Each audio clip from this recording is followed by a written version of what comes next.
This whole influencer culture, it's just become such a norm. Like, it's become so normal for everyone to think like content creators. There was a football pitch and I saw a group of kids just kicking the ball around and I thought, wow, that used to be me, but I don't see this anymore. I was like, you ain't having my DNA, you ain't having my DNA. I really believe you when you say to me, Kyra, I enjoy sleeping with 1,000 men in one day. The generation's quite cooked, isn't it?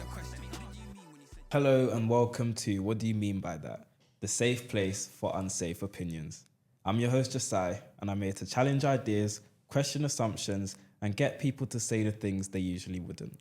But before all that, my guests are going to introduce themselves. Hello, I'm Kyra. Hi, I'm Mathura. We're going to get straight into it with the pre-show notes. Now, one thing that you said you wanted to discuss was influencers. In particular, you said that influencers are really broke. Let's get into it. What did you mean by that? I feel like there's this whole thing on social media where you look at someone's account, you know, they've got 50, 60, 70k followers, but, you know, they're boasting about being called here, being invited to these places, which is cool, which is all nice. But I feel like a lot of them fool people into thinking, you know, there's money there to be made. Yeah. And a lot of younger generations are looking up to these kind of people and kind of like leaving their jobs or they're, you know, seeing all of this and seeing it's possible, but then they get sucked into that whole thing and they're like, it's not really like that. Yeah. Right? So I feel like people need to be a bit more, what's the word? Transparent about their journeys, about what they're actually doing behind, you know, all of this. Because you can't just wake up one day with 40k followers and be like, yeah, you're making so much money from it. Because that's not the truth. Yeah. That's not it. So I feel like people do need to share their journeys a bit more, be a bit more transparent and actually talk about the things. You know, it's difficult. You have to build, you have to be consistent. And yeah, sharing your journey is what I feel like a lot of people need to do when it comes to that. So that's what I think. One thing I always say is that social media is a game and you need to know how to play. If you know how to play the game, you'll thrive. If you don't, you'll fall off. And I've seen a lot of people who have got so many thousands of people following them on social media, but they're not making money that people who have less are making from social media. Kyra, as someone who is trying to get into social media, tell me what you think about it. I think there's a selection of people when it works for you and there's a massive selection where it don't. And like you said, the people are leaving their jobs, people are literally making it like their whole entire life and they're like, yep, I'm going to work for it and I'm going to get it. Sometimes, depending on the person you are, it's not going to work for you. Like, I don't know if you've seen, there's like, I want to say from like 10-year-olds to like 13-year-olds, teenagers on TikTok, and they're like, their videos are like, get ready with me accounts, right? And the video will start like this. It'll be like, hi guys, I'm trying to get to 50k followers. I want to be an influencer.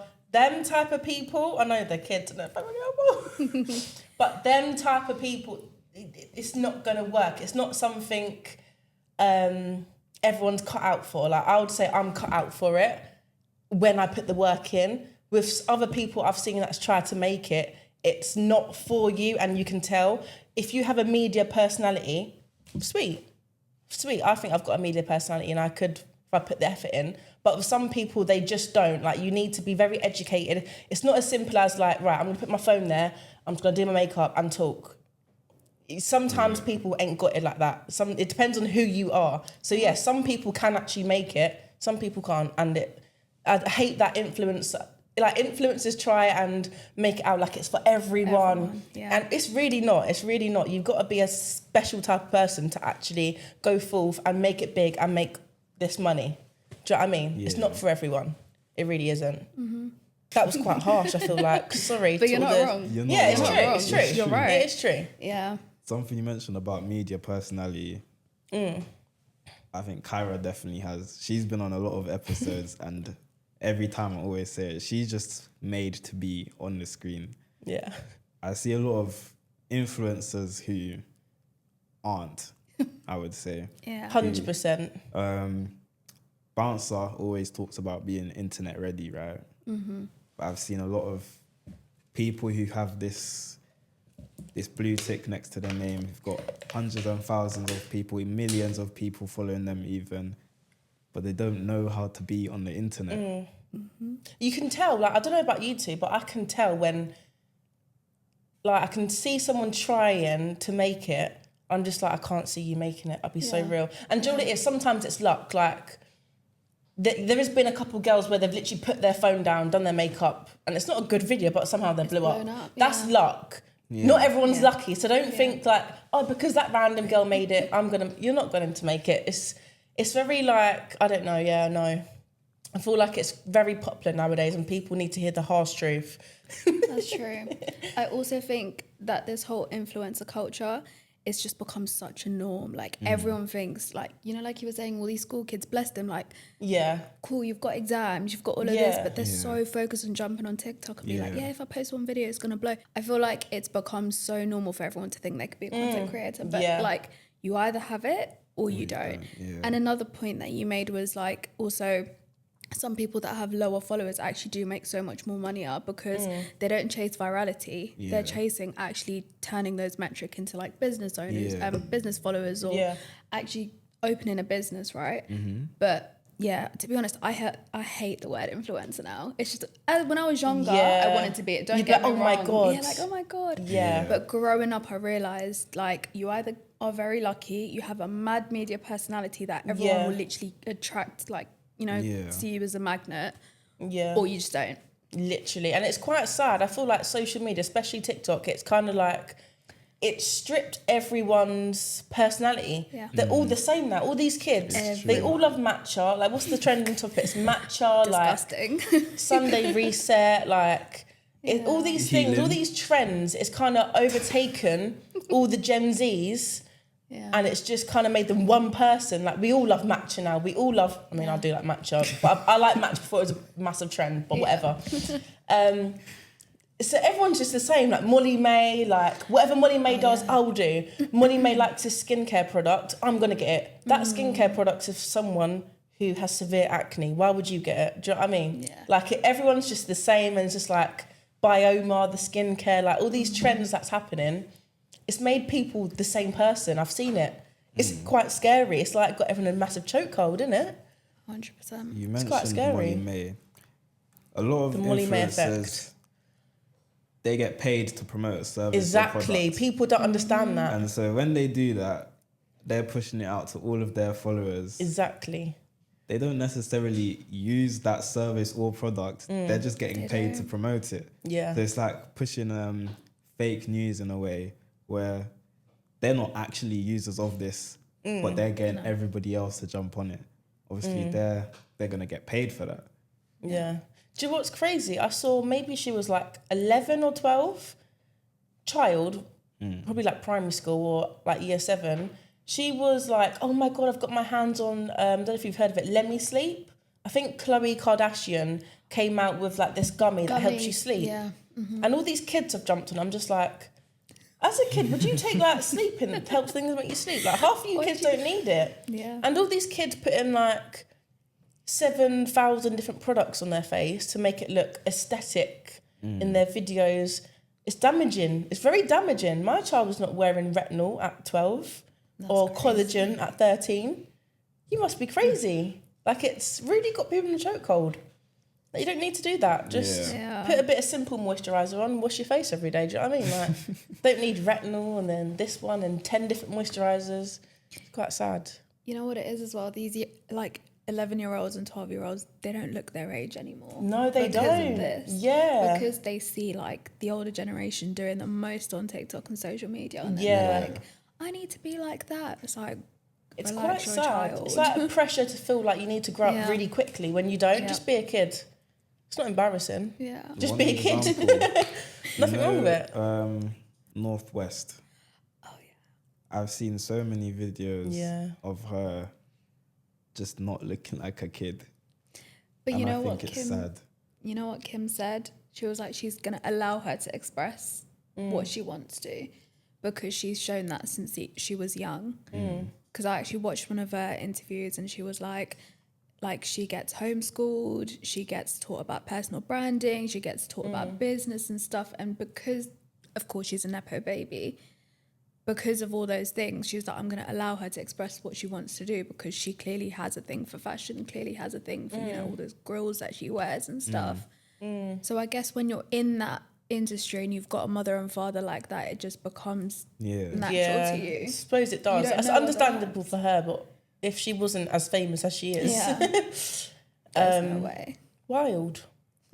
I feel like a lot of children aren't allowing themselves to be children, or they're in environments where they're on social media and they're seeing all of these different things. They're taking it all in and they're forgetting about their childhood. Like when I was a kid, I wasn't on social media. I was outside. I was at the park. I was knocking for my friends. Eating worms, playing in mud. Like, I don't know about all that, but Yeah. I was enjoying my childhood, being a child. I don't think there's a lot of children who are being children right now. No, and it's sad. When you see a child being a child, like doing the stuff they do, they get bullied for it. It's like, you need to grow up now or you're going to get bullied. You're a weirdo. It's really sad. It is. Really sad. Even like these kids, like 2-3-year-old kids, they know how to use YouTube. Like my nephew's just literally flicking through things that he wants, and if an ad comes up, he starts screaming because you know you have to skip it. I'm like, bloody hell, mate! I was literally out in my garden picking out grass, trying to like make a dollhouse or something. Like, do you know what I mean? Like all of this is so insane to think about how we lived our lives and now how our kids are probably going to live their life as well. Yeah. So like, I never see kids playing. I can't remember like playing out like they're all saw on their recently, device, isn't it? Last week, I don't even remember where I was, but there was a football pitch and I saw a group of kids just kicking the ball around and I thought, wow, that used to be me, but I don't see this anymore. I just thought, it's sad. Nowadays, all children, they've got iPads, all they know is social media or YouTube. And the generation's quite cooked, isn't it? That one. very cooked. Very. Very. It's definitely sad. I want to go back to social media briefly.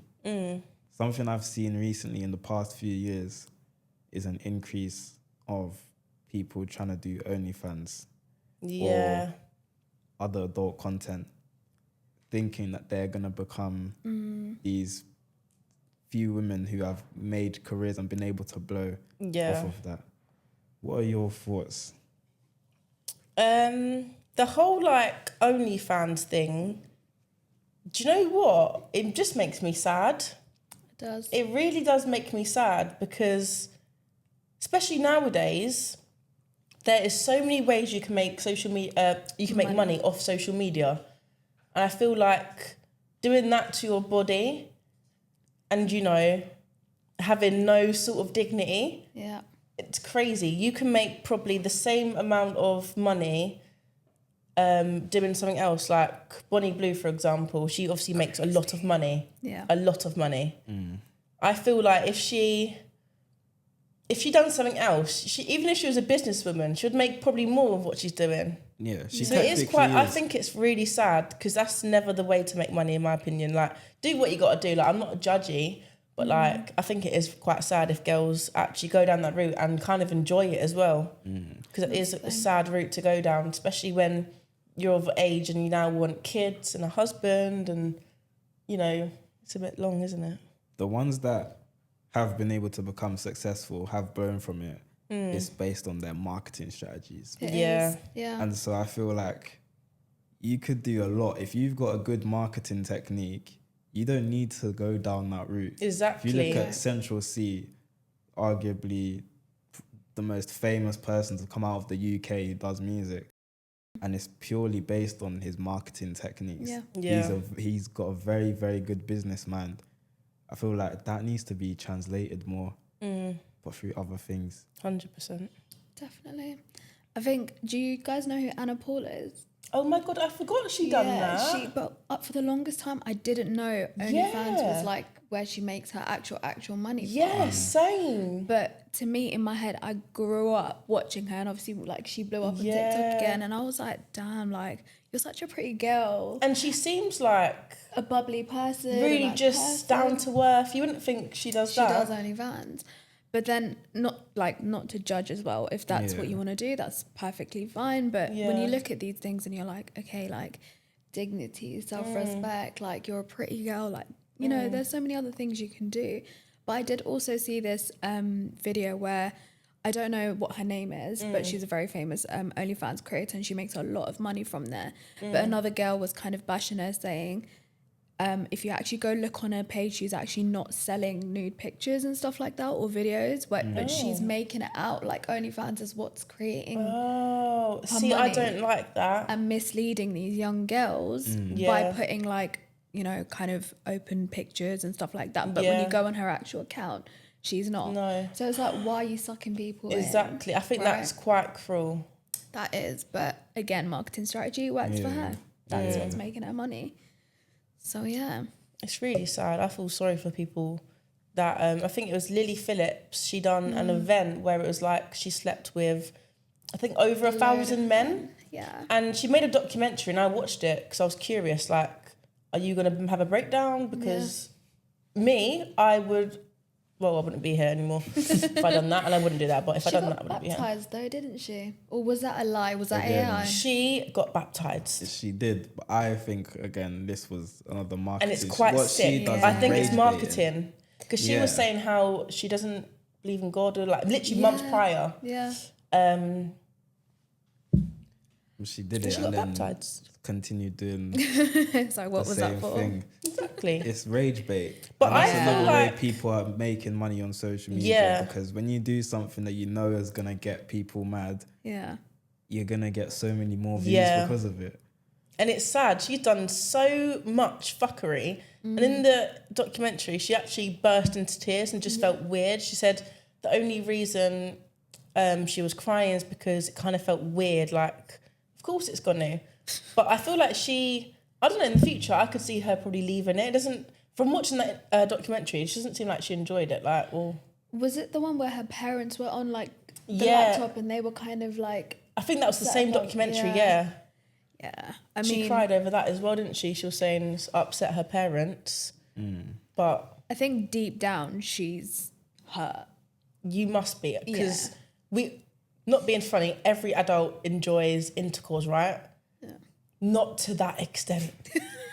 I find it very, very difficult to really believe you when you say to me, Kyra, I enjoy sleeping with 1,000 men in it's one day. insane. You're actually hurting your body. Like, your body's not meant to do that. Yeah. It's not normal. And I believe in, like, when you have sex with someone, you're exchanging energies. 100%. And these men are not normal, obviously, because look, they're in the fucking queue. So really, it's just a whole, it makes me feel a bit ill. They're very ruining ill. they're ruining their public image for the Yeah. sake of money. I think that if you're willing to ruin your whole image, go against your morals and all of that just for the sake of money, that's a very big problem. What has Very it big got to problem. take for you to, I'm sure she went skint. Like, I can understand if your life story was you had nothing, not one family member, not one friend, not one penny, not one, and you was homeless. And then you found prostitution, then you started doing it from there. I could understand that. Yeah. Fair enough, do what you got to do to get money. But I'm sure she was all right with money beforehand. Welcome. Do you know what I mean? Like, why do you need to do all that just to be like overly rich? It's not worth it. What do these people do when suddenly they wake up one day and think, I don't want to do this anymore? But all of this is just It's too a late. takeaway for people to just be like, I saw this, and this. It's mind-blowing. I feel like when you get to a point where you're able to make such a large passive income from almost doing nothing, essentially, it's very difficult to then step away from that. And to switch off. Yeah. Even, so before OnlyFans, when there was just regular porn stars who have gone years and years of these careers, obviously they're growing up, their body clock's ticking and all of that.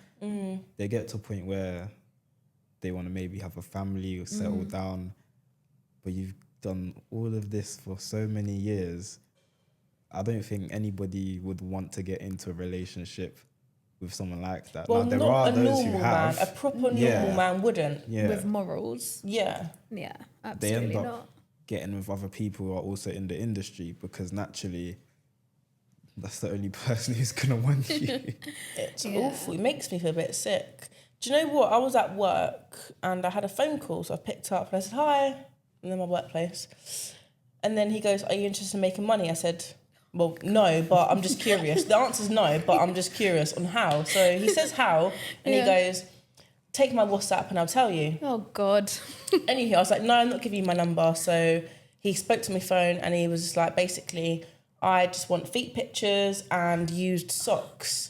And I was like, do you know what? For £100, I was like, do you know what? Have my socks, because I'm not going to wear them. You're not going to have my DNA on my socks. So my plan was just give him socks literally that I've bought and just make £100. That was my plan. Yeah. And then anyhow, got his number, started texting, and then he goes, actually, I don't want socks. I want your underwear. Oh, God. And I said, fuck no. Do you know what this man wanted me to do? Wear it for 3 days straight and then give it to him. I said, I was so angry. I actually called him and cussed him. I was like, you ain't having my DNA. You ain't having my DNA. I was fuming. Oh, my God. And I wanted to like interview him. So I started texting. I was like, what got you into this? Why do you want like my used underwear? Like, what is it? Like, what is it about? Like, why? I would love to sit down with someone who actually does this and ask them, what is it? Like, where does it come from? Because it's not normal. Yeah, It's no, not. definitely Where does it come not. from? Why would you want my used underwear? There are some creepy men out there, and that's my It's only answer. scary. It's scary. Yeah. People are into some strange things, and me personally, I don't understand it. Don't think I ever could. It's not normal at all. To just to thinking about it, like, Yeah. why would you want that? Why? I don't get Nasty. it. Like, I can do the socks because I'm not wearing them, but of the underwear, he wanted like proof that I've worn them, God. and I was just like, Goodness you me. must be having a wrong girl. Where did you get your number? He called me on my work phone, and then got his number through the work phone. Sorry if you're watching. Probably should have done that. But I was interested, and I didn't do it anyway, so it's fine. Don't fight me. But yeah, crazy. So how do their brains work? Clearly Literally. there's something not right there. Yeah. And he would call up. He still calls me to this day. He thinks I'm someone new. Oh my God, but he called me the other day and goes, I go, hello, bleep this. I go, hello, how can I help? And then he goes, oh, Kyra. I said, who's this? I said, who the fuck's this? He goes, it's Terry. And my old manager is called Terry. So I've gone, oh, you're right, Tel. You're right. I'm talking to who I thought was my old manager, but it was that creepy fucker. I said, stop calling. Like, you're actually weird. Yeah, bless him. It's like, what's it called? You know, pay pigs. Every time I see a video online where someone is got a pay pig then doing cash meets, I look at the guy and I'm just like, what is wrong with you? Then I look at the girl and I'm just like, what's wrong with you? Do you but guys apparently- agree? Go on. I'm sorry. Do you know apparently some of them are actually real? I get a load of these messages, right? And someone said one time on TikTok, just replied to some of them because they could actually be real. I've never done it, okay? But it's like, it's enticing. You look at it and they're like, Yeah. 6K a week. Yeah, we've all seen videos. Yeah. But I don't know if you guys agree. If you are like talking shit to a man to get money, like a pay pig, yeah, you got like cuss them out, say you dirty, give me more, like you have to be nasty You in have it be to get rude, money. Yeah. There is no difference from you doing that to then laying down with 7 men in one night. Do you guys agree? You might as well be a prostitute, I think. If you're doing pay pig, you might as well just be a prostitute in my head. Because I feel like I'm giving my dignity is gone, me doing that. So my dignity will also be gone if I'm doing prostitution. So you might as well just say, fuck See, it, let I loose. can understand the thought process, but I don't agree. Oh, I agree. I feel like findom or financial domination. Wait, what's findom? Financial domination. Yeah. Where Okay. that's what they do. Yeah. I feel like it's still a form of prostitution in a sense because someone is being He's kind of getting gratified off to sexually. that, innit? Exactly. Yeah. Nasty. I just can't understand it. I would love to sit down and interview someone who's involved in Pay this kind pigs. If you want to sit down, you know where to come. Because I find it interesting because it's like, it's not something I personally could ever be involved in. And if I had a female friend who told me, yeah, they've got a pay pig and they're doing financial domination, I'm gonna look at them so sideways. It's just, I can't. But even get my if head I around wanted it. money, I couldn't. It couldn't even come out my mouth saying, "Yeah, fuck you, more." Like whatever the hell they say, like 1,000. I don't know, like Yeah. Yeah. It's strange. makes me ill. Do you think that someone can change their brand image? From what to what? In this example of call them sex workers who That's the plat maybe word. no longer want to go down that route. Do you think it would be possible for them to change and do something different, or even just change their perception online?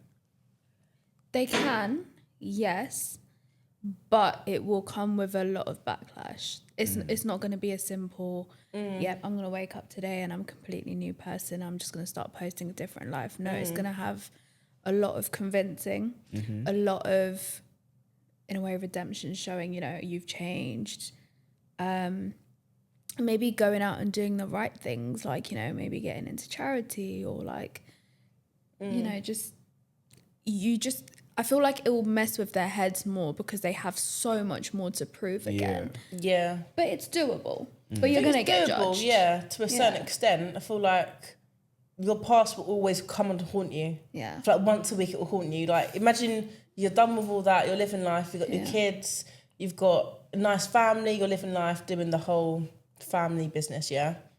Your kid's going to find that one day. Oh, yeah. Their friends are going to bully. It's going to be a situation. Yeah, it's very, I feel like once you've done it, you kind of done it. And you've got to live with that forever until you drop down dead. And digital footprint is crazy. Yeah. There's no running away from that. Literally. Yeah. So Literally. Once you put something online, it's it's there there forever. forever. Literally. Yeah. It's crazy. I don't feel like any amount of rebranding can take away from that. Yeah. As Kara said, once it's out there, and it's gonna come back at some point. I feel can't remember her name, but I remember there was a content creator who decided she didn't want to go down that path anymore. Yeah. And she changed. She found God, and the content that she was now posting online was different, but people were saying it's still sexualized to some extent. Yeah. And so even Probably used to it. even switching up the content, she's no longer posting what she used to. They're still finding something to complain about what she's now posting. And I feel like it's quite sad. Once you do something like that, you kind of got to commit to it for life. Yeah. You have to. It's kind of like social suicide, isn't it? Once you've done it, you've done it. That's it. I think the most I've ever done, you remember back in the day, well, I used to be very young. It's always like, and I think it's an Essex thing. You'd get a sunbed underage, you'd be like 13. Yeah. And like you'd put like, just take a snap, but like God. the side of your leg. That was like the most sexual thing you can do back in the day. I remember feeling like, I was like, yep, I'm a hoe. Now look. One thing I also think when it comes to people who want to degrade themselves online for the sake of money, I think it comes from a place where they're broken from something. And I think that Not there's some always. emotional scars that you just never get over. I also don't believe in healing. And so I feel like there's certain things you can't get over. And so even if you wanted to change, I feel like there will always be a barrier, and it would be based on the fact that you're not healed from whatever it is traumas? you've gone through, the past traumas, yeah. Okay. Healing is a thing, thank you. Yeah, I'm on her side. Thank you. I've been telling this. We had a whole episode talking about healing. What I does was the healing only look one. like to you? And it's hard to explain, but healing It is is doable. very hard to explain. Yeah. But for me, I know there's also the idea of thinking you're healed, and I get that. because you can mask it up so easily with, you know, booking a Pilates class, going to the gym, you know, like, oh, going to a new country, I'm healed. There's that. But then there's also just sitting with it. And I think a lot of people don't see that side to healing. There's just sitting with it. There's, you know, kind of unpacking the things that you need to work on within yourself. But healing is doable, you know. Sometimes you just wake up one day as well and you're like, you're over it. Yep. So what's it? Random Tuesday. Random Tuesday. Once you've done your healing work, Random Tuesday. It's Trust done. me. I've done it. That's why. That's but why why- you can't tell me it's not a thing, because I've done it. And it's hard to sit here and explain like from A to Z what it could be, because you need to be through it and have gone through it to be able to. Okay, let me change the question. Instead of what does healing look like, what does healed look like? Once you're now healed from a situation, what does that look like? That situation don't affect you anymore. It doesn't. It's okay, cool. Say something deep happened to me, yeah. Okay, I went through a horrible breakup, right? He cheated, he was nasty, I was so sad, but I missed him, I was crying. And every day since then we broke up, I was like a mess, I was crying, crying myself to sleep, whatever. Yeah, I'm not crying myself to sleep anymore. I don't think about him. If he gets brought up in conversation, I'm just like, oh yeah, I remember him, yeah, he was nasty. Yeah. But I'm not like, he was nasty. I'm just like, he was nasty, yeah. Triggers as well. Yeah. Like, those things just don't trigger you anymore. And healing, of course, relationship is one thing, but there's a lot of other things that you can break up from: family, business. And when it does take a toll on people, it's just about finding your way, navigating your way out of it. And then suddenly one day, when those things do come up in conversation, it's just, oh, I remember that. Yeah. Cool. Tough times. That was tough times. We're over it. And what healing doesn't look like is when a situation happens to you. Yeah. Just and every time it gets brought into conversation or something, you're not like, oh, or wanting to know more and like digging deeper into like, you're just like, that's that. Yeah. See, the reason why I don't believe healing is possible is because I do not think that if you've been hurt enough by a situation that you could ever think about that situation and not feel anything. Or if, let's say it was a relationship and you've broken up and you've obviously been badly hurt by the situation, I don't think that it would be possible for you to now see that person and not feel anything at all. The only way I can actually get behind what you just said is when you have lost someone, as in they've died, as if you've gone through some sort of grief. Yeah. You lost your mum. Of course, you're not going to heal from that, but you learn to live with that. Yeah. And you're not going to be crying for the next 60 years you're alive. You have you'll cry, you have your shit days, yeah. But you're not going to have a shit life because your mum's died. You just learn to live with it. That's the only thing I can get behind you of that is grief. See, where you're saying learn to live with, I feel like that is what people do, not just with grief, but with everything. I feel like you learn to live with whatever situation. It might not affect you on as deep a level as it once did, but I still feel like there will be certain maybe triggers or certain emotions that might be evoked through either thinking about a situation or if you're faced with the situation, if you're confronted with your demons, so to speak, I feel like you're gonna feel something, whether it's positive or negative. And that's the reason why I don't believe that healing is really a thing. Learning to live with, 100% agree. You do learn to live with situations. You learn to go through life as you would. Yeah. But I don't think you can ever not feel anything if something's hurt you that bad that it's left some sort of emotional scar. I just think it's rubbish. Same. I think it's just because we're girls, you know, I get you and you get me. And it's hard to project it onto you. Yeah. But like, I also think, coming from a psychology background, I also think it depends on the person as well. Some people just take negative things and run with it for the rest of their lives and let it affect them, let it break them down, let it literally like become their whole personality. Yeah. Whereas I know a good crowd where these things happen, cool, 2-3 months, deal with it, cry, scream, do whatever. That's how you hear like move. stories of like Bethany had a hard time because X, Y, and Z happened to her. So now she's come out this way and she does meth, heroin, crack. Yeah, because That's how you hear them stories, because they've not dealt with it and faced it. Like my mum, she is a type of way. Why are you about to laugh? Wait, my mum doesn't do drugs. I was wanting to say, I was like, whoa, where are we going? Sorry, mum. Like my mum is the way. My mum is a very negative person, right? She's the way. She's what's the word? She is how she is because she's not dealt with any of the shit in her life, and she's 57. That's a lot of shit. Yeah. Yeah. So now me and my sisters always joke around. Well, we're not really joking. We're actually being very serious. She needs fucking therapy, and intense therapy that's gonna fix 57 years, right? That's why me and her are so different. I deal with my shit and I heal from it, and I make sure I'm fully healed. Yeah. Whereas my mum, she doesn't. Okay, if something negative happened, she'll drown from it, and it doesn't get healed ever. That's why she's not her best version of herself. So I feel like if what you're doing, you don't agree with healing, one day you're not going to be the best version of yourself because you've not dealt with anything. You just let it build up and make it you as a person when you shouldn't. Do you know what I mean? Yeah. That's where healing's a thing. Thank you. Again, I understand your perspective. Yeah. I just can't picture the situation.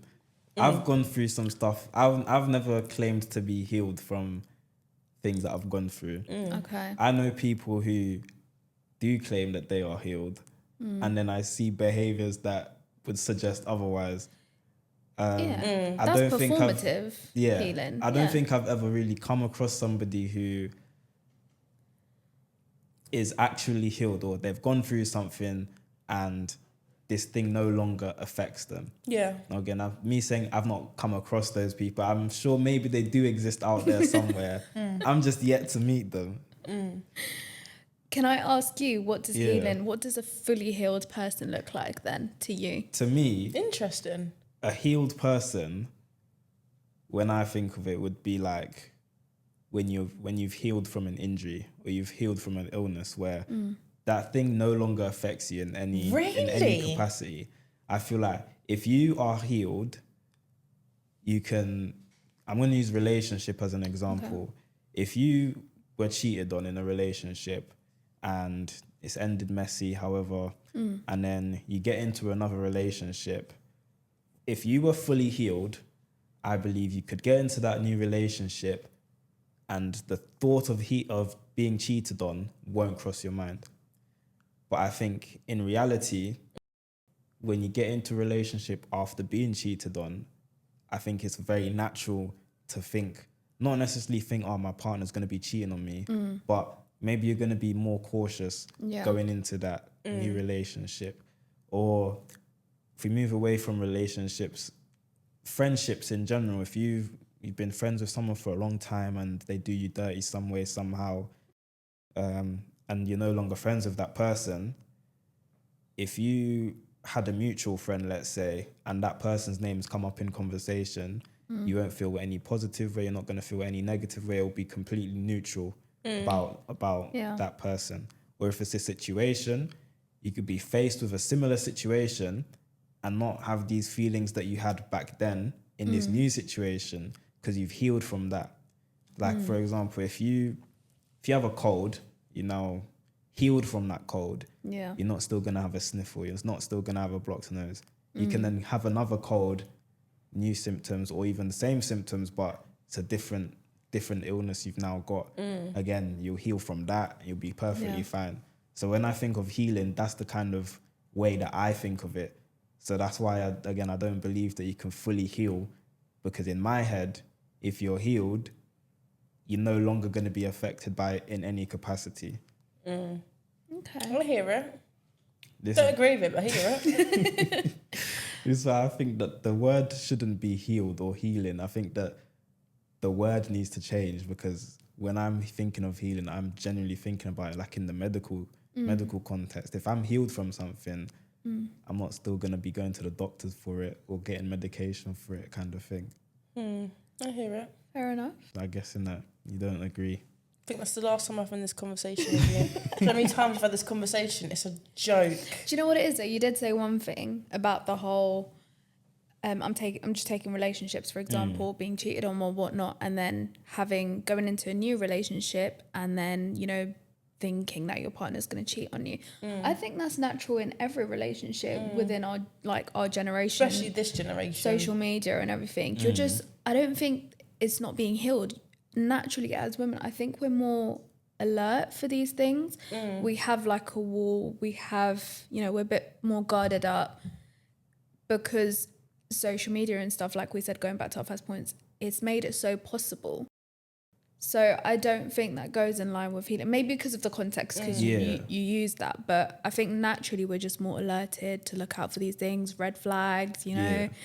There's that. So I hear it. Maybe it's different between men and women, because I think so. I've had men on the show who have agreed that healing isn't possible to the extent where you're completely over a situation. I'll bring them right now. The only person who said it's possible is KB, who... Because he just chats facts all the time.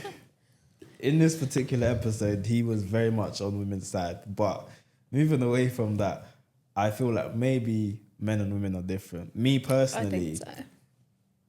Before having been cheated on, when I was speaking to women or when I was in a relationship, I wasn't thinking about the possibility that I might get cheated on.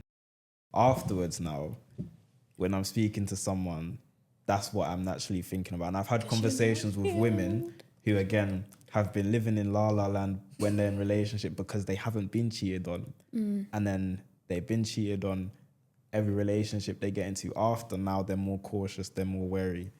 I feel like that's how people grow in general. You go through situations, you learn things, and then you're able to move on with that knowledge.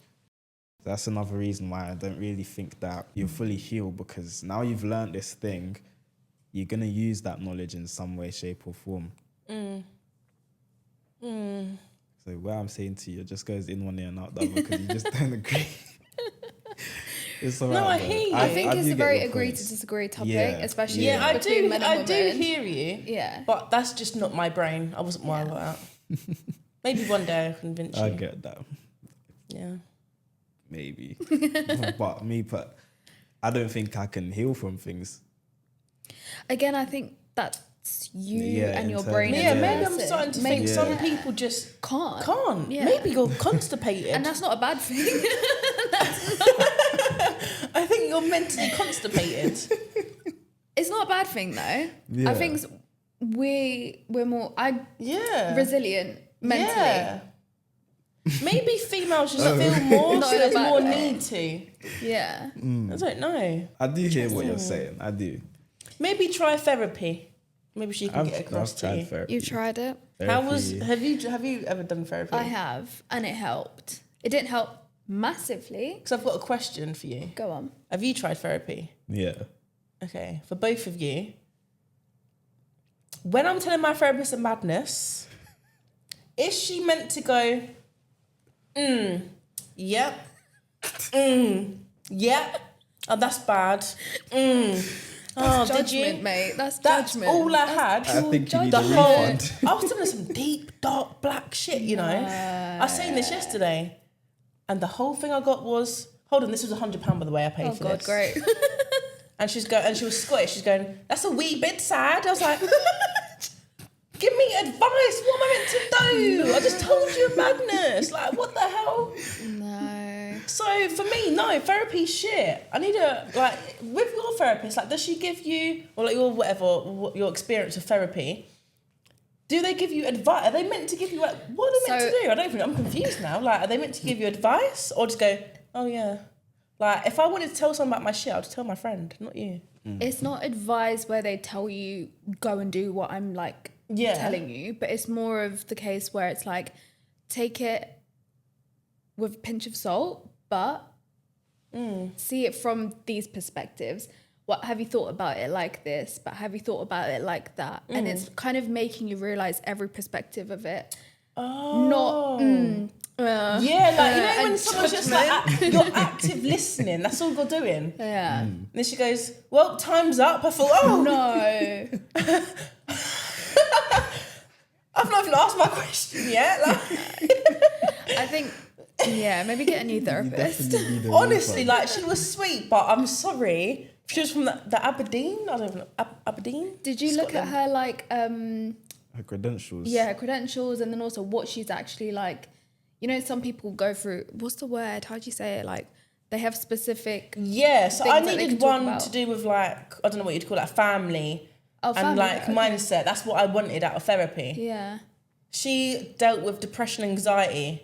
So yeah, probably not. So Maybe maybe it that's wasn't really where her the field. clash is. Yeah, Yeah. the field, that's what it was. But yeah. no, and she dealt with like relationships. I suppose you can count family's relationship, isn't it? Yeah, it is. Yeah. Interesting. But anyways, Well, get a new I don't- therapist. Yeah, I don't like her. Definitely. It's a waste of money. Did your therapist not ask you at the beginning like what your goals were? Because when I haven't had a Yeah, therapist she- for years, but she asked me before like the first session, what is it what are your goals? What she also asked what kind of sessions that I wanted do to you have. want- yeah. It's Yeah. like the approach that she was gonna take. Yeah. Yeah. She said if you want, you can just basically rant. You just come Yeah. talk, and then I can listen, and then that's the end. Which is kind of what it sounds like you were getting. Honestly, I'm not even joking. I've filmed it on my iPad the whole session. I'm not even lying. It was just like, oh, okay, that's bad. Poor you. It's like, okay. Maybe she's just the listener. Yeah. Yeah, maybe. you I need would to love that change- job. I'm change qualified. your- I'm sick of listening. I can go, yeah, all day long for £100. Are you mad? No, Mad. Don't go with definitely. BetterHelp. We don't like BetterHelp. Oh, No, it was that's better help crazy. you That's use. where I It's got the mine from. Really? Yeah, because my aunt, she's an actual counsellor, and obviously she can't counsel me or be a therapist. So she Oh, was like, yeah. go through there and you'll find. And mine was fine. I think you just Is got she the in wrong the person. UK? Yeah, Where she's is in the UK. So she was I think it's because she was Scotland Scottish. is in the Yeah. UK. Maybe it's different down there. It's not like Try again. Yeah, next one. You I think can next request therapist. someone different as well. And BetterHelp. I felt so bad. So what I did, I paid for the rest of the sessions. And then this didn't show up and stopped. Yeah, I felt bad saying like new therapist. There's a button that just says new therapist. I'm just like, oh, Emotionally attached. got her name Maureen or something. Daylight robbery.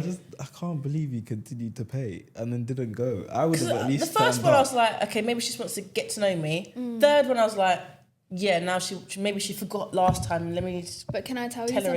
again. Yeah.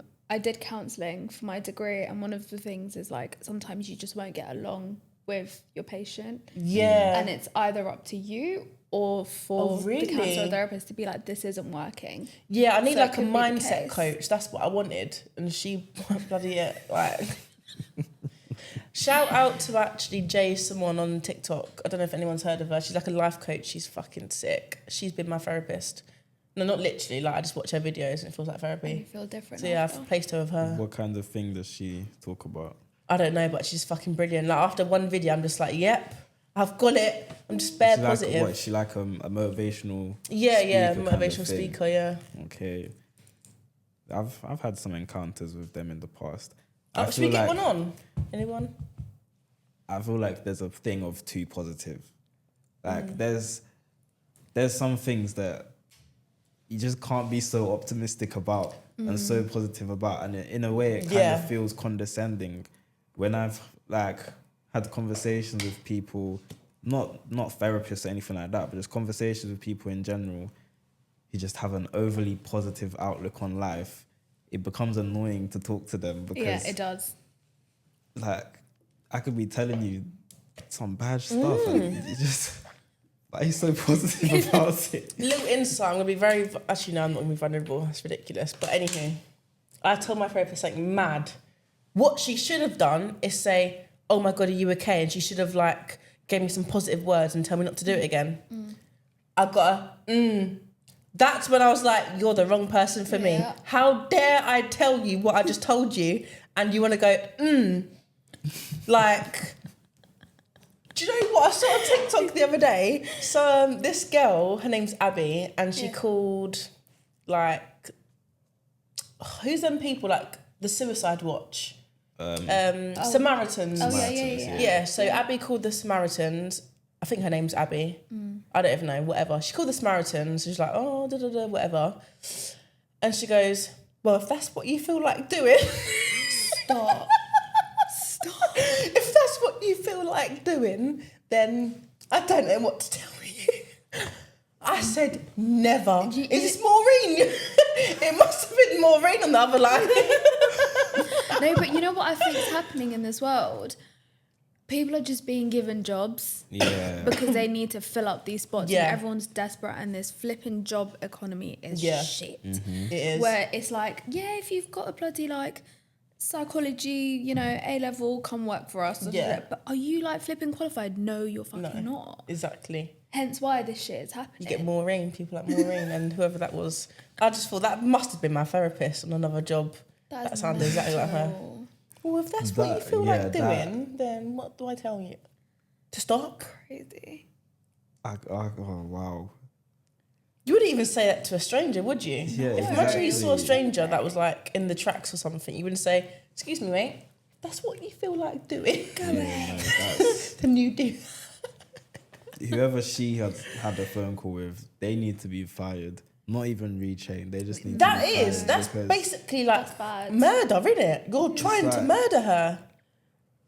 If someone, Samaritan line is like, they're coming to you, they're desperate, they want some help. Yeah. So if someone was to call and say that, to respond by saying, if that's what you feel like, that's just crazy. Nope. That's crazy. I can't understand that. I hope she reported her. Yeah, for real. Sorry, Maureen. Piss off. He got beef with this Maureen. Yeah, beef with Maureen. Nah, I do hear it though. Rude. Therapy in general, do you find it useful? To an extent. Because I actually tried going through the NHS route. Yeah. And they were like, you don't need it. Yeah. Or you're just a bit sad, blah. I was like, babe, I could tell you I'm not sad. But then over time, like, found better health from my aunt and stuff like that. It helped, but I knew I had to do stuff on my own as well. Yeah, of course you kind do. of get myself out of it rather than just relying on a therapist. Yeah. And hand in hand with my own work, my own self-work, getting myself out there and doing it 100%. Yeah. When I went through therapy or counselling. Was yours NHS? No, mine was... It was grief private. counselling. Oh. I can't remember what the company was called, but it was after I lost my brother. And I think the reason I found it helpful was because when I would go into a session, we would do everything but talk about him. Yeah. Oh, really? Is that how... I suppose it's different. She asked me at the grief beginning therapy. how we wanted the sessions to be and things like that. And honestly, the thing that helped me was not having to talk about it all the time, because when I would go home, naturally... Because that's the last thing you wanted. And I didn't want to be at home. Yeah. I would come to school, everyone's walking around and eggshells with me, and it's like... You kind of want things to be normal, as if like you've not been through grief. Yeah. Sometimes that makes you feel better, doesn't it? It did. But at some point, it became a thing where I was like, okay, we're not even talking about it. It's like, there were occasions where we would speak a little bit about him, and then it would just go back to, we used to play Uno a lot. We used to just play games, and it was like, cool, I've got a time out of life to just do something different. Yeah. And beginning it was helpful. Then it just got to a point where I was like, I'd rather be in class. Yeah. I'd rather be doing maths or whatever subject, because now it just became like it was an inconvenience to me. She was a lovely woman, and she was very understanding. Obviously, when we did speak about him, it wasn't just, like you experienced. Because that might push someone over the edge, especially grief therapy. Yeah. Like, you've just lost your brother. You don't need a in your ear, do you? Yeah, literally. But I feel like if you're going to do therapy, you need to have goals for what the therapy is going to do for you. I feel like some people, they go into therapy thinking it's going to fix them. And it's not the case. It really isn't. In life, you can never just sit back and someone can fix something for you. Unless it's like a flat pack or something, literally physical. But mentally, no. It's all you. you know, you say that a lot of people actually go to therapy because they have that mindset, and that's why they're like, fuck therapy. Yeah. But at the end of it, they're like, it doesn't fucking do shit for me. Yeah. Which, for some people that might be the case, but you have to go in with that mindset of like, I need to put in the work. It's just a push. Yeah. You know? Yeah. And I have to carry the rest of it. Literally. Just But a bit of motivation, really, innit? Yeah. Just hear some professional shit. Therapy definitely can be helpful. That's what I wanted. Especially if you've got Just if you've got the professional right shit. mindset going into it, you're gonna get a lot from it. Exactly. Yeah. But if you've obviously got the wrong mindset going into it, or if you go in thinking, I'm gonna be fixed by the end, it'll be counterproductive for you, to say the least. You two done psychology? Yeah, I did it for my A-levels. A-levels. I didn't study psychology. I've done sociology, criminology, and law. Okay. Was that for your A-levels? So I did sociology, law, politics for A level. Then I did a degree in law with criminology. Oh, no way. Damn. Okay. Didn't know you done all that? You should. Friend of how many years?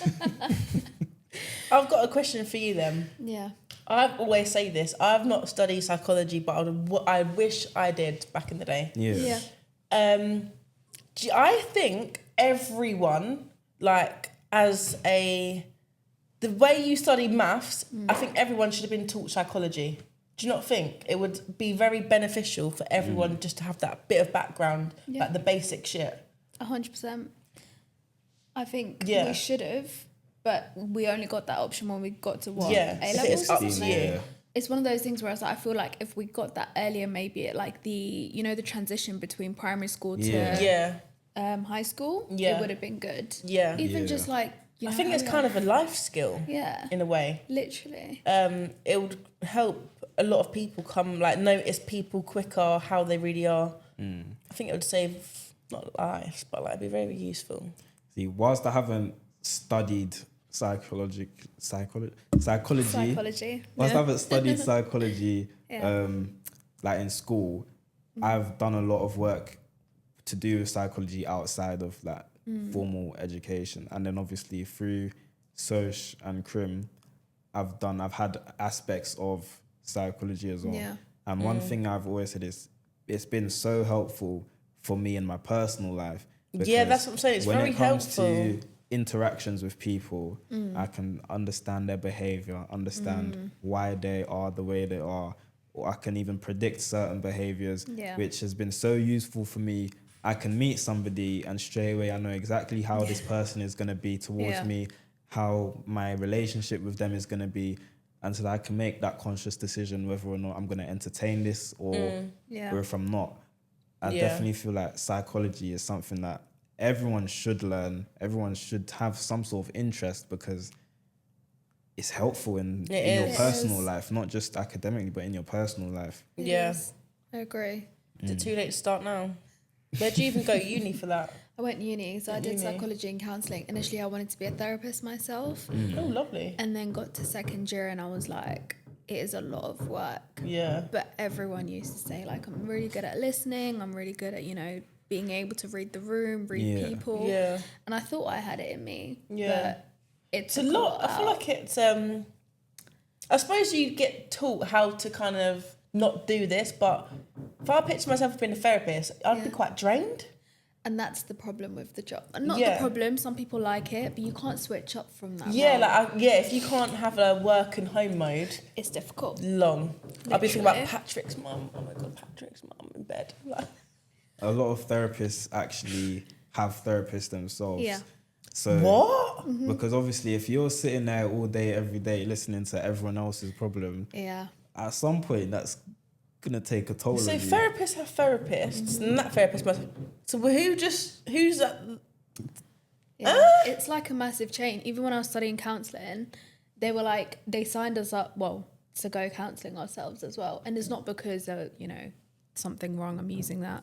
But it's because they were like, you need to be somewhat sane and be able to take on other people's traumas and stuff like that. So, because imagine that you had a bad day at work and Sarah's all like, I'd be like, no, Sarah, my day's bad. Listen to me. Right, so it started off. Yeah, I couldn't do that as a job. That's a lot. Hence why I kind of gave up. Yeah. My brother does psychology now, and again, he finds it very useful. Him and I can have quite intellectual conversations about these kinds of things, and he also will bring completely different perspective to what I think. Now, having done social, I learned all of these perspectives in terms of people's behavior, certain groups in society, things like that. And then he'll come and he'll tell me from psychological points of view. And it's always very interesting to hear. Obviously, I haven't studied it academically, but he's at uni now doing it. So it's even deeper level than what my knowledge is.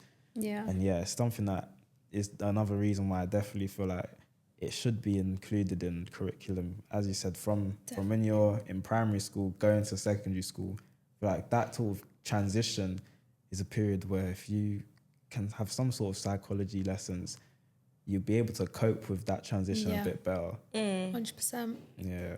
Because a lot of children actually do struggle in that transition period. They don't want to go, they don't want to, make new friends and stuff like that. So I feel like it'd be so useful. Yeah. Rather than having it as like a, you can choose for A-levels kind of thing. So Yeah. Definitely. It's scary. If you could replace one subject that's currently taught from 11 to 16, what would you replace? RE. You know what? I actually enjoyed RE. I enjoyed it, but I can do that work by myself if I wanted to. So like, don't say nothing. If you are gonna say I'm what not gonna go there today. Okay. I'll allow you. Thank you. I had a very embarrassing accident the other day about the Bible. Oh God. I mispronounced the word drastically, but Moving on. moving on. Yeah, I think of everything. I can see the point in math, science, Yeah. English, just not point in RE. If you want to learn about religion, you can do that. You can go to church and stuff or mosque and stuff. Fair enough. I think geography.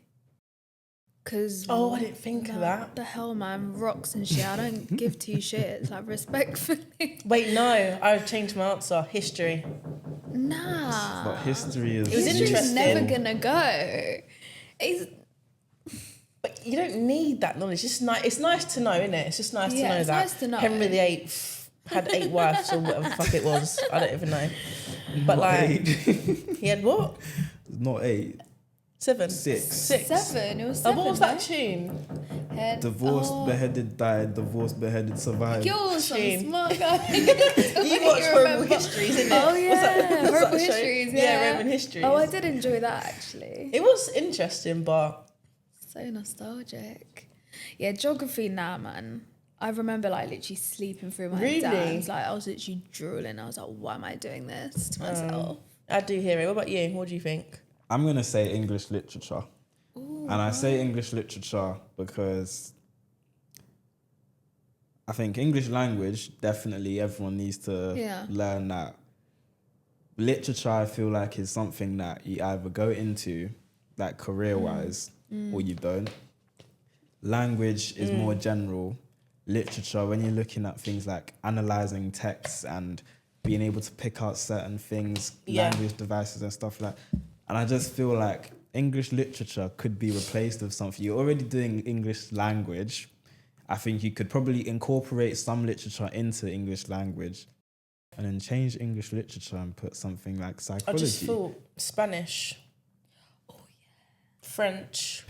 Like it's handy, but it's not a need. I can't lie. Yeah. You are gonna get through life if you can't say hola. Do you know what I mean? Like you're gonna make it. Don't worry. Yeah, I you know what, I agree. Yeah. I agree. Yeah. Like those subjects, now that you say English lit as well, I hear it. Yeah. Because why was I sitting there analysing text and trying to read between the lines? Yeah. I don't speak about that shit now. Literally. Yeah. That's so crazy. The PEE paragraphs. I dropped out of school when I was in year 10, so I'm just trying to think. I'm just like, I wish I carried on school though. It's very important. Very important. Yeah, I think education, I think, is definitely important to at least finish your GCSEs. GCSEs, yeah. Once you get to GCSEs, I feel like a lot of children probably know whether education is for them or not. Like, when's the last time you heard the word noun or adjective or proverb or a verb? When was the last time you heard that in your adult life? You wouldn't be reading a book like, oh, that's a noun. Oh my God. Do you know what I mean? Like, or Terry, make me something that has 4 nouns in. Write me something. Do you know what I mean? Like, I think that, I don't know, I found it's very pointless, but very I feel like of all the subjects that I did in important school, at the same time. I would argue maths is probably the one where I learned the most but used the least. Like algebra, trigonometry, shapes, all of these things that I had to learn so many equations off by and heart. And a cute rectangle and shit like that. All of the, whatever And since finishing GCSE, not once have I used them. Not once. And maths used to be a subject where it was so frustrating because you're either right or wrong. Yeah. If you get the wrong number, your answer's wrong. And it's like showing your workouts and like it's just like, why though? Sometimes I know I can look at a question and know the answer, but it's a 3-mark question, so you I have have to to do it working out. I was never that smart. No. Did you guys have a pen license in primary school? Yeah. You did? I think I was the first Really? to get it in year 6 or year 5. Oh my God, I was so gassed. I spent a whole day making my work look neat. And then my teacher comes behind my shoulder and goes, looks like pen license for you. Never came. No, never came. So I thought, fuck it. In school, I used to think I was like that. Yeah. And sometimes I'd be scrolling on my phone and be like, I didn't give a shit. I think it was that moment I stopped caring about school. I was gutted. In primary school? Yeah. Damn. See, my primary school experience was interesting. When it came to my work, my writing was never neat. Were you a scribbler? Was you one of them that held it like that? Nah, I knew how to hold the pencil and everything. It just, my writing was just, I could read it. My teachers could read it too because they were marking it, but they used to just, the complaint was always, What's that say? every parents' evening, they always used to mention that. So at some point, they gave me a pen license and said, oh, maybe if you write with a pen. Oh, they tried that. It will improve. Yeah. It didn't improve. They told me to start writing in pencil again. What's your handwriting like now? I feel like my handwriting's probably a lot better than it was. I feel like if you were shit in school, you're shit now. Yeah. So like I was writing something out for work the other day, I was thinking, I wish I paid attention, man, when they was doing like, you know, like when like... The swirly. Yeah. The cursive, is it? Yeah. You know what though? I saw this thing on TikTok, right? And how, because of how we're all just so on our laptops, on our phones, like all of our handwritings collectively is just shit because we don't write much anymore. I run to my notes app. Go on my notes app. It's full of ADHD shit on there. Yeah, literally. Like everything's on there. That's another thing. When I was in primary school and everyone had their pens around me, I just used to think, you know what? I'm going to get to year 7. I'm going to be writing pen anyway. I don't care. And then throughout secondary school, my career in the future, I'm going to be typing like, I don't need to write on a day-to-day. So it's like, even now, I can probably go a week without writing a thing. I think I've gone months without writing a thing. Same. And it's like, every day in school, however many subjects, all these books, I was writing lines. But now I'm not even writing. So it's like, I couldn't tell you if what I didn't have a job like and I didn't journal, it'll be years of time I touch a pen. Yeah. Everything's online now. You don't need to. Yeah. Chat. Don't need to write. Yeah. All of that. ChatGPT, that is my best Love it. fucking friend. I love that shit. That is a very good therapist, actually, ChatGPT. I vouch for that. Is it a girl or boy? I'm going to say he. You can make it whatever you want it to be. I think it's a girl in my head. I was telling her about some deep, dark shit. I got through it. I wouldn't have got through it without ChatGPT. Honestly, genuinely. What kind of advice did it give you? Well, it was a situation where it involved a guy and I wanted to do something that wasn't very beneficial for me in the future. He basically said, calm down. ChatGPT said, calm down. You're on. I told her I hadn't had no sleep. That's why I was acting a bit erratic. I was like, oh my God. He said, calm down, have some sleep. Don't do nothing today because you've not had no sleep. It took me through it slowly. I followed it. I felt fine. And I blocked him on everything and not spoke to him since. So that Thank you, ChatGPT, chat. yeah, it works. It does good, like give good advice, because it does, yeah. it starts off saying, calm down, you're not in the wrong. Yeah. You're totally Now normal tell for me this. And it feeling- has a little question. I'm like, yep, I'll tell you that. It's fine. I'll answer all three. It is fine. I love it. What would I do? You know, with this that is where I would have problems with ChatGPT, because a lot of the time what it does is it will take your side first and foremost. No, it's been times where it's told me that I'm in the off. wrong. Yeah. It Really? tells you off. Yeah. I've had conversation with someone who I know who uses ChatGPT for everything, where she's explained something to me and I've just looked at her like, you're very much in the wrong here. And then she'll turn around and say, well, no, because ChatGPT said da da da da da, and would agree with her. And there's been times I've used ChatGPT myself and it's given me an answer, whether it was I've used it for schooling or used it just in ChatGPT is a everyday people life. pleaser. And that's exactly what it learns your personality. It does, 'cause you train it. You talk to it enough, it learns what you're like as a person, Yeah. and so it kind of takes a biased standpoint originally. If you're saying that you've experienced differently, then fair enough. I agree, because prior to training it, it always did take my side. But it's always right. That's the thing as well. But I do put in there, like, if it's like crazy situations, not to say I'll use chat for everything, but I do put, explain to me if I'm wrong, or tell me if I'm wrong, or how can I approach this better.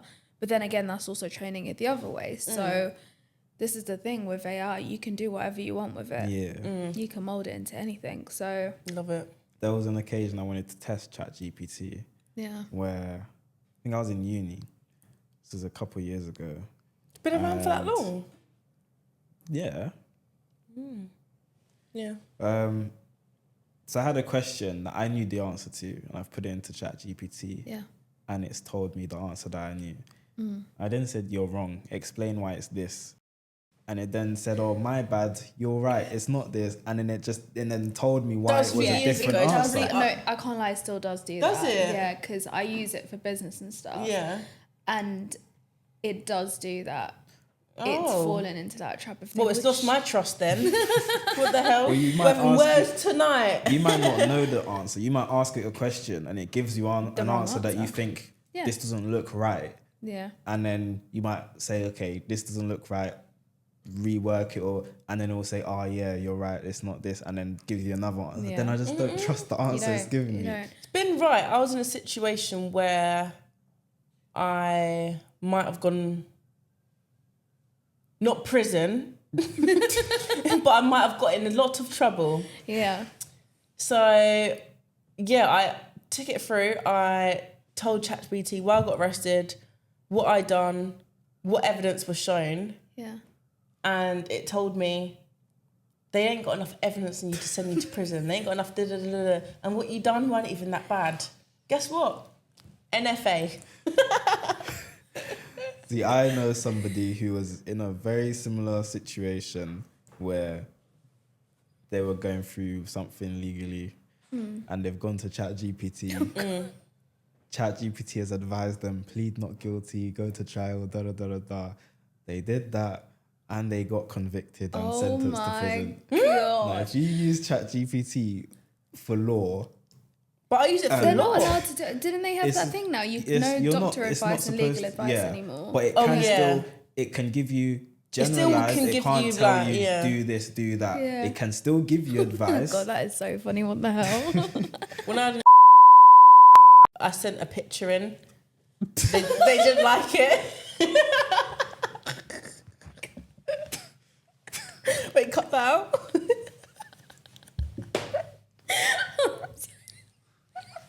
It sounds a lot worse than what it was. It sounds a lot worse.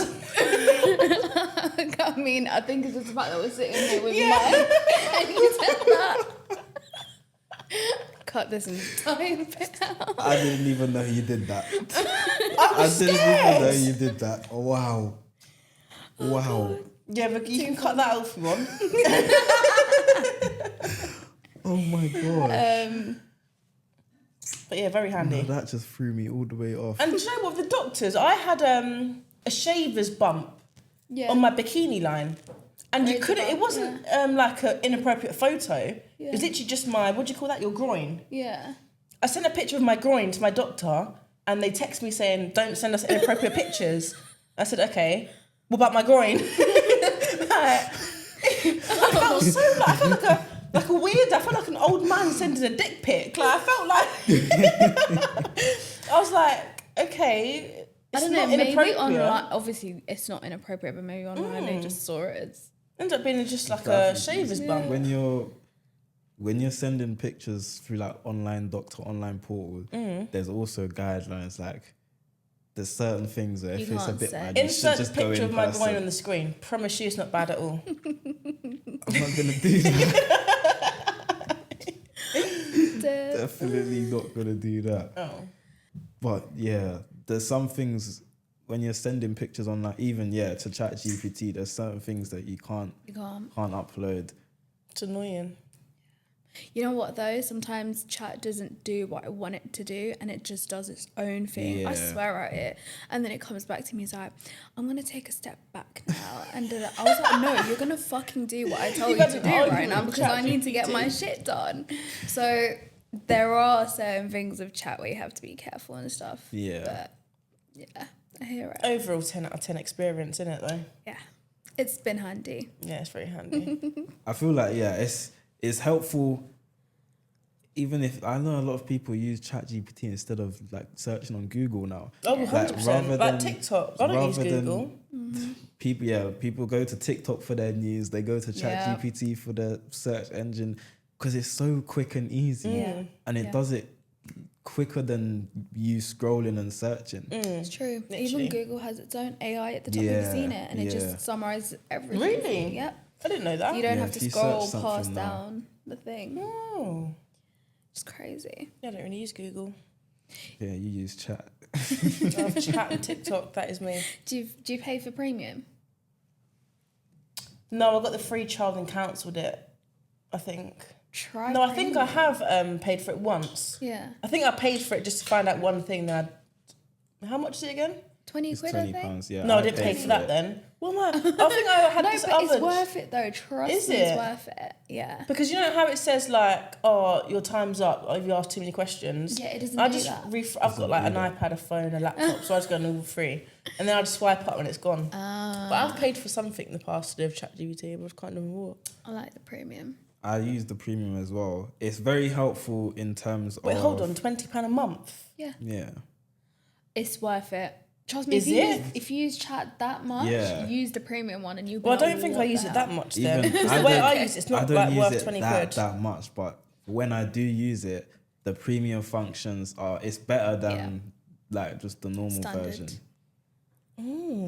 I even use it to help me like when I'm planning episodes. Yeah, I use it for I TikTok. I won't just use it because when I've asked before, plan me an episode, and it just tells me things that I don't really want to include. But I can use points. It will summarize questions that maybe I'll bring to the table, so I can ask. I don't ask everything. Yeah. I like obviously my episodes to be natural, so I have prompts that it will give me. Or image creation is another thing. If you've got the premium one, image creation is very good compared to just the standard. Even the search model that it uses is different to the standard. I'm sold. One. So She's gonna get it. I'm getting it Thank after you, this. chat. yeah, I'm I mean, you're sold. welcome. I'm sold. ChatGPT has this. It has this good sides, but I think that using AI or people now becoming too reliant on AI has become a using it now? negative. I've got a couple questions here. Yeah, I just said I forgot my laptop out. You keep drawing me out. I left my laptop that stupid laptop. I spend hours planning episodes, having a slide and everything. So obviously I left that home today. Not the end of the world. It's fine, Not we very survived. professional. Oh, shush. You know what it is though? In the past 4 or 5 weeks, I've had so many cancellations. And as I just said, I spend hours planning an episode. So, and I've got a cancellation 20 minutes before filming or just a no-show in general. it's so frustrating. It is. And that's even why I then have to go to GPT and say, okay, I've had a cancellation, or I've had several cancellations. I will upload the PowerPoint that I've prepared, and I'll say, okay, just tailor it slightly to so I can now ask it differently. Obviously, when I have people on, they fill out a pre-show form, and that's what I use to plan the episodes. So if naturally someone else has wanted to speak about something, but now they're not here, I'm not going to come and speak about it. It wouldn't make sense. I think it's rude to cancel when when it starts in like 15 minutes. Yeah. What's worse, cancellation last minute or a no-show? I think cancellation last minute is even worse. No, I think no-shows. Because imagine not even knowing. Oh, yeah, true. God forbid I didn't even come today as well, and I just didn't tell you nothing. Yeah. I think that would have increased how like frustrated you were. Yeah. I'd rather know and prepare and be like, okay, cool. When I do a no-show, I make you feel like shit first, and I make you feel nice. So like, I'm like, oh my God, so sorry I didn't show up yesterday. Yeah, mum's not very well. Make you feel bad. So I'm actually evil. I've had None fell down the stairs. I've had 6 no-shows. Okay. And when I've had no-shows, no, I've had 7 in fact. 6 of them were coming in pairs. So 3 episodes. Yeah. Someone was bringing someone else. Yeah. And they didn't turn up. Now, bear in mind, I send a reminder a week before, the day before, and on the day. Yeah. And each time I send red, to then come, and they don't turn up for the whole Can time. I tell you something? You can use this to your advantage as your marketing strategy. Yeah. Because people will feel sorry for you. Obviously not today's episode. Yeah. But just film a thing where like no one showed up for my podcast. You know how many people are dying to go on podcasts? Open up a wait list after that, and then take a deposit from them and then refund them back after. Yeah. See, or keep it. another thing that I used ChatGPT for, I told him on my way here. Yeah. 5 out of 6 people cancelled. What can I do? What did he say? First thing was introduce obviously a refundable deposit, but then one downside that I have of that is if I start telling people, I could say even £5 deposit, a lot of people are just not gonna want to book in the first place. I feel like already I'm not paying people to come, but I'm also not charging anyone.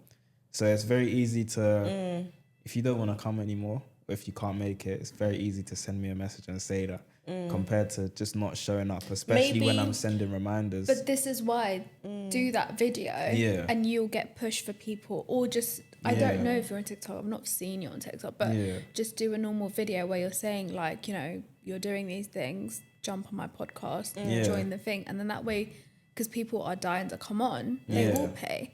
A lot of people have a lot of things to say. Yeah, I think I'll definitely introduce. I think I have to, because it's getting to a point where I think I've now had more cancellations than I've had guests on the show. And it's like I'm spending so much time on it. I'm obviously paying and everything. And it's like, at least tell me you're not coming so I can prepare for that. Kyra lives less than 2 minutes from me. So when I've had cancellations, I've called up Kyra, you available? Jump in the car on my way there. I have another friend, KB, who comes regularly as well. I can call him on short notice and he can. There was one episode where it was just me and KB because everyone else cancelled. So I literally called him on my way in, and I just got the last message saying, not coming. And he was like, okay, cool. What do I do now? Turn up and be here on my own, or pick up my friend on the way? So that's what I had to do. Yeah, something mad's going on. Sorry, there's background noise. I've been trying to listen to you and then tune in what's happening outside. And I hear banging. I'm like, interesting. You know what it is? It's consistency. And these are things that when you do have your massive blow up and viral moment, you can sit down and be like, listen, I still flipping showed up. Like, I did that. I didn't give up when just remember the ones that no-showed. Yeah, that's another thing. I've got a mental you can't blacklist. jump back on now. One shot, that is it. Literally. But bless you. Yeah, you got this, man. Definitely. Obviously, I've been trying my best to stay consistent, and before starting the podcast, one thing I kind of did some research on is how to be successful in this.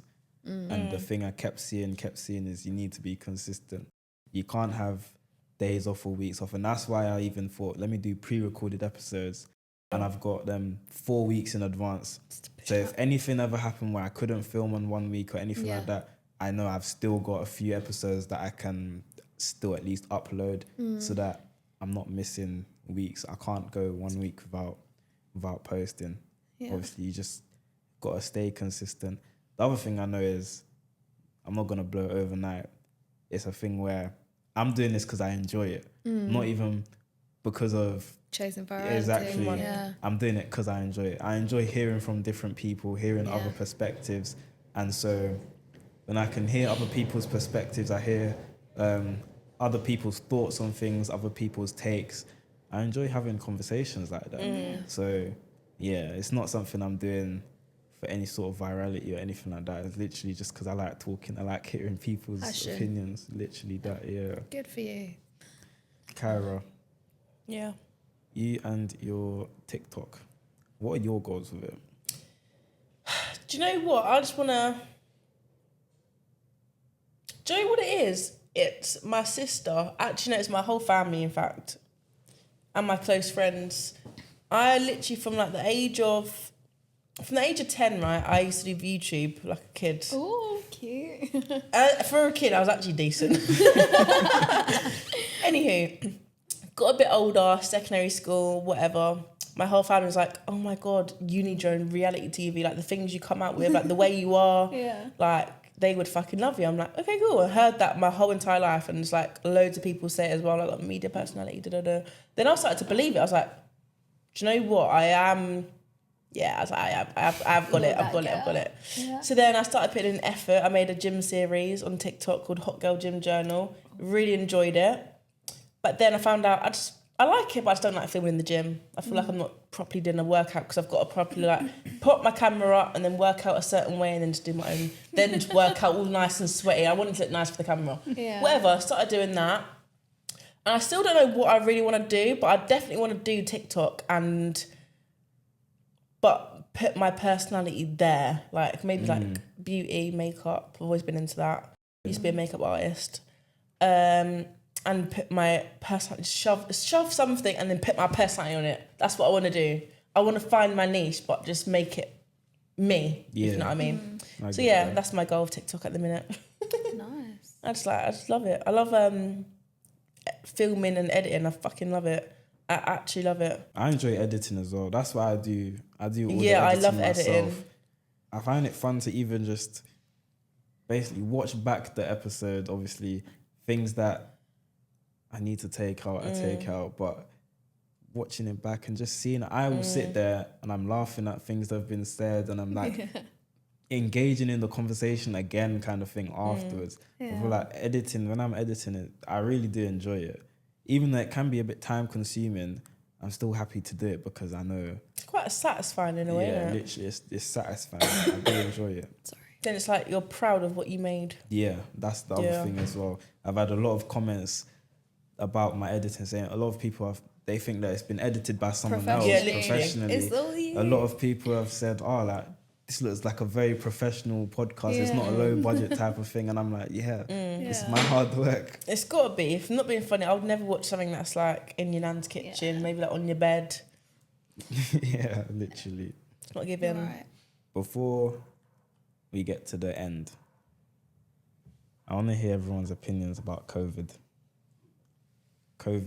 lockdown. I've got an opinion and no one's going to like it, but it is the truth. Go on. He's going first. I want to say big up Adrian. He's my neighbour. He fitted my fence and we had a very interesting 2-hour conversation that changed my life about COVID. COVID is man-made. I'll put it into kids' terms. This is kiddie terms. Yeah. A very rich man that no one really knows about bought a little teaspoon of what we now call COVID. And he distributed this teaspoon slowly but surely. That's where COVID, then COVID. That's how it happened. Okay. Because he done that for a certain reason, and I believe it's because the population was too big, so it killed off a lot of people. Yeah, it was a man-made, and yeah. I've heard that, as in I've not heard the teaspoon story. That's what I literally got in the teaspoon story. But I've heard it's man-made, and I got COVID, right? And then I started getting it literally every single time I went out. Like, I've probably had COVID about a good 12, 13 times, and I can't even make that shit up to you. Yeah, like, it made my immune system so bad. Then this whole vaccine thing came about, and my parents were forcing me. I was like, that's there to kill me, mate. I'm not getting it, so I didn't get it. But for me, COVID was like 13. Yeah, like, I kid you not. Someone probably watching this like chatting shit. I kid you not. If you ask like my boyfriend, like, I really get ill really quickly as well.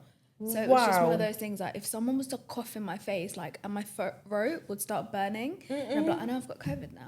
I'm just like, I don't even need to do a test. Oh my God. But having said that, I think COVID was a time, obviously, because we were locked in our houses with our families. That's when social media started like popping off again, right? It was like the new 2016 again. Yeah. And that's when it made me realize, like, I can actually have a business. I can build something out of it. I can use social media and all of that. So for me, in a way, yeah, it was sad, like, you know, being stuck at home, losing lives. But it showed me a different part and a side to life where I can actually use this time to grow. So I started, like, you know, trying my own clothing brand. I had a social media agency which did well. So that's what my starting point was, to be able to be like, okay, remote money actually works. So there's two sides to it. That's good, man. Yeah, I feel like if the people that use their time wisely, you're doing good in life now. I know you are. For the people like me that just sat and had a cheeky little smell on TikTok and ate the whole entire fucking house and came out 10 times million bigger. That happened to me as well, don't get me wrong. I was still like, that was an awful bit of part of COVID. But if it's actually a nice time to pattern, because you're not doing nothing. Yeah. See, my opinion on COVID, very different to the well, I say very different. I believe that COVID was fake. Oh. I 50% believe in that. Yeah, I don't think that COVID was an actual illness. And I say that because a lot of the symptoms were cold symptoms or flu symptoms. Yeah. And I think that cold and flu is something that people get generally. And so to make a rapid antigen test that you're gonna say this is COVID, you either got COVID or you don't have COVID. What's something you can actually make people test for that they probably have cold or flu? Something that people could probably have or probably transfer or transmit even a lot quicker than other illnesses that you could test for. And I think that when it comes to the death toll from COVID, a lot of the deaths that were being recorded, you might not have died from COVID. But you died with COVID. Yeah. And therefore they count it as a COVID death. Yeah. Another thing is when we were all in lockdown, everyone's obviously all at home and everything. There were a lot of people still out, especially in the government. Everyone was having their parties and all of that. Boris. I think when Boris had COVID, that was another publicity stunt. He had COVID and then he survived it, and then all of a sudden he's now named his child after the doctor that treated him. And I feel like that... Really? I didn't know that. Whole, what the hell? What, he's baby's got COVID? No, the doctor that treated him. Oh! I was about to say, what? What a funny old name. There were people who did name their children after COVID. I saw that is so on social media, a lot of people gave their children names. I know someone was because they're all just COVID babies now, aren't they? Like my nephew, they're different COVID babies, isn't it? Yeah. You know what's so crazy to think about? How we all like literally stayed inside, and then we started panic buying toilet rolls and why toilet roll? What the hell was going on? That it's like a dream. That year, those 6 months, I was like, what the hell? Like, was I a rat? Literally. Like just stuck in like a rat house, just That's insane. And when I think back to it, I'm like, this seems like a lifetime ago. know. Like one day, all of a sudden, COVID didn't exist anymore. I don't hear anyone COVID used to be an excuse you could use to get out of work. So many times. Now, I can't tell my boss, I've got COVID. I'm gonna say, okay. I done that and I got found out.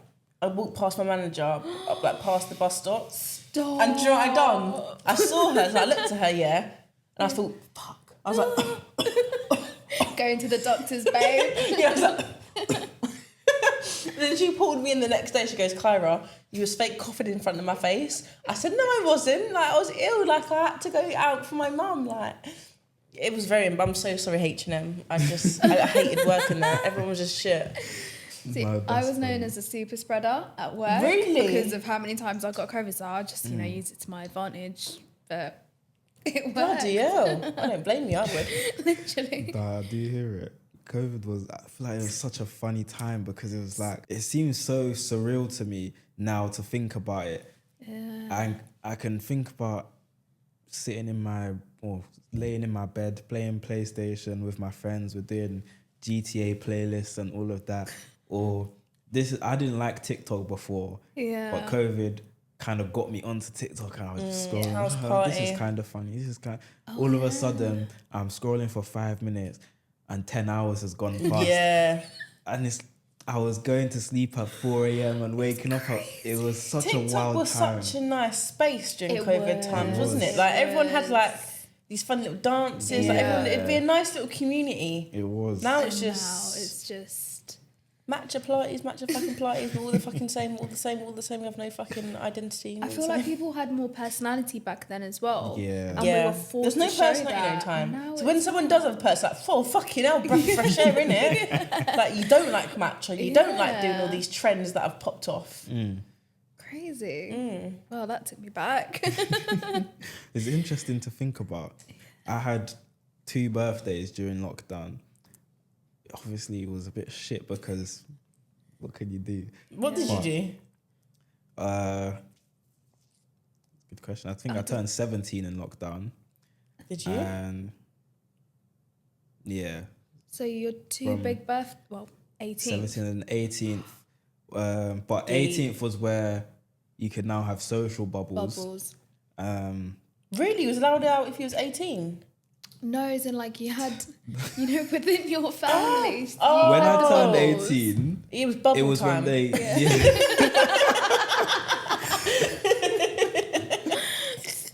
It was bubble time, yeah. My 17th birthday, I was just inside. I went to the park to play basketball with my brother. Yeah, they locked That's the parks. what we did. I tried sneak out in COVID, and they locked the park. They did. They locked the park. The one ones near my near house. us, they locked them. I was like, let's jumped over for idiots. Like, what? Yeah. There was waste of definitely a time padlock. where they were locking the but this birthday, it wasn't locked, but I was probably there for about an hour, less than that, and I got bored and went back home. Yeah. And then 18th, bubble time. So I was in Wales. I have family in Wales, so I was there, and they had obviously a bubble. Yeah. Had a little barbecue. Oh, that's cute.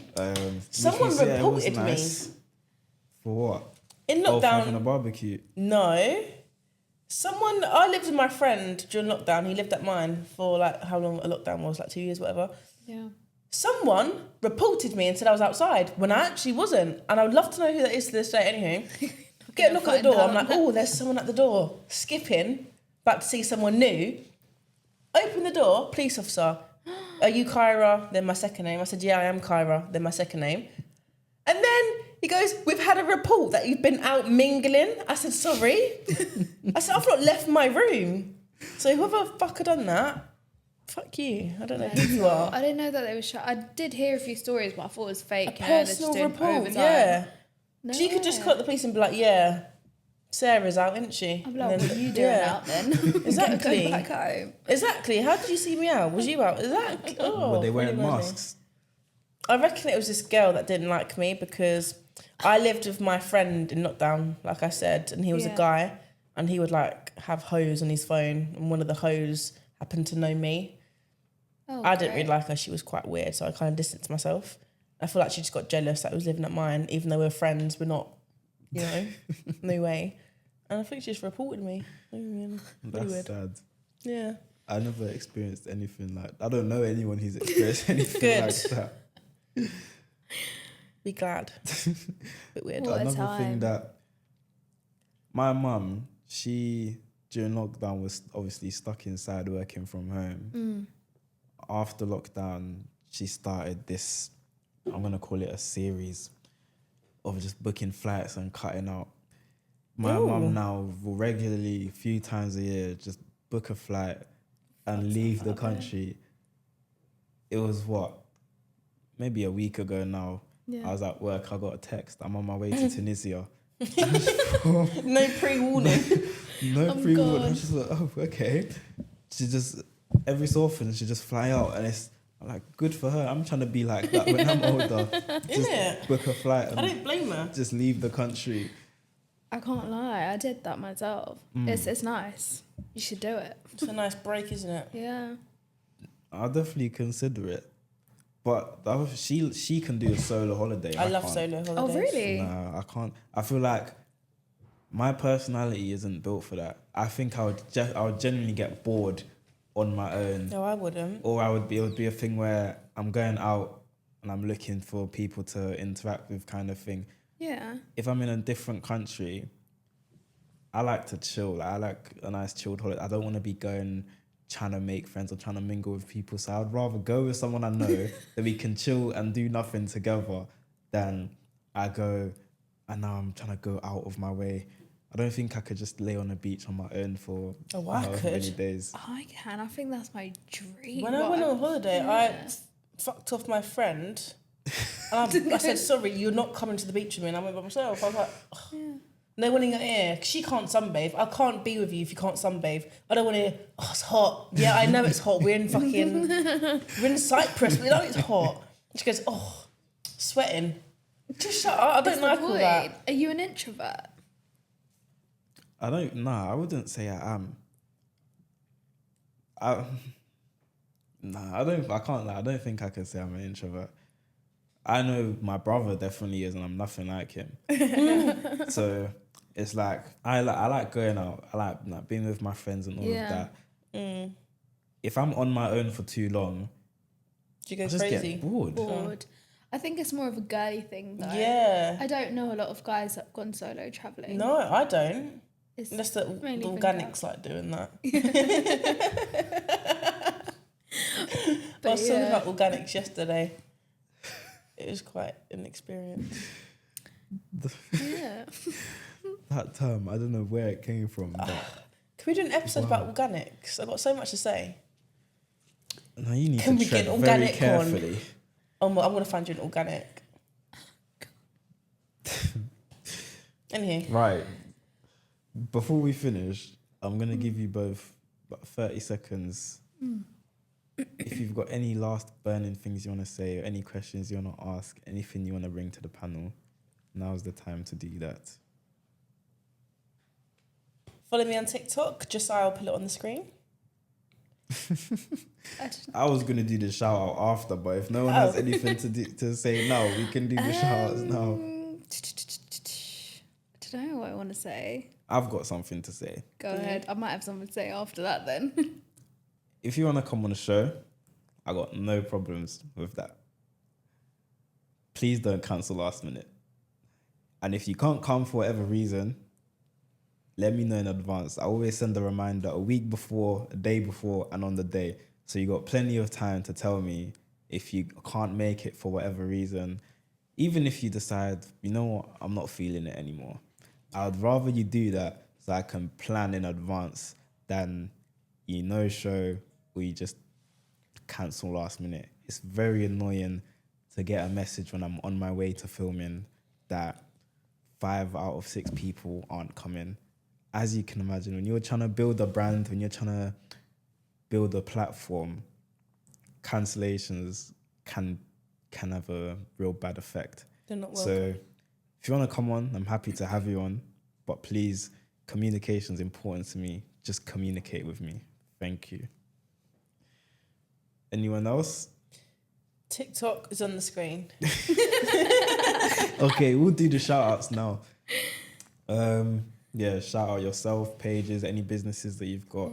My TikTok would be on the screen, along with my Instagram. You done? Yeah, I've done that. My TikTok, will it be on the screen? It will be on the screen. Okay. Yes. It's always on the screen. Cool. If you have a business or you're a female founder, I host events every single month. So follow Founders & Co UK on Instagram. And my TikTok will also be on the screen. So. Oh, that's interesting. I'll speak to you afterwards. Yeah. Thank you very much. Thank you. I've really enjoyed the conversation today. Same. It's been great getting to chat with you guys, hearing your different opinions and stuff like that. Anytime you guys want to come on, Kyra, you've been on countless times. See you next week. Anytime you want to come on, drop me a message or you can submit another form and I'll get that and I'll happily have you back on the show. Cool. Amazing. Thank you. Thank you. Unfortunately, that's all we have time for today. But don't worry, I'll be here same time next week. Subscribe, follow, and share this with someone you think argues too much or someone who maybe doesn't argue enough. I want to thank my guests for showing up and standing on their opinions. And speaking of guests, to everyone watching or listening, if you've got a hot take that you're ready to defend or a story you think deserves to be heard, I'm giving you the platform to do that. Apply to be on the show now on whatdoyoumeanbythat.com/apply. My name is Josiah, and this is What Do You Mean By That. Hang on a minute. We're not doing that. We're not doing that. I don't want to call them clueless. I'm going to say naive. I feel like that's a bit better It's safe word. word to say clueless. There's certain times where a guy will do something and it's genuinely not that deep. But when you tell the woman, you know she's going to blow it up. People are always like, no, but there has to be more like. I'm playing the long game. Oh yeah, playing the long game. The gay guys, they're my fave. Incest. How broke is it? If a man's making less of you, his life is not sorted.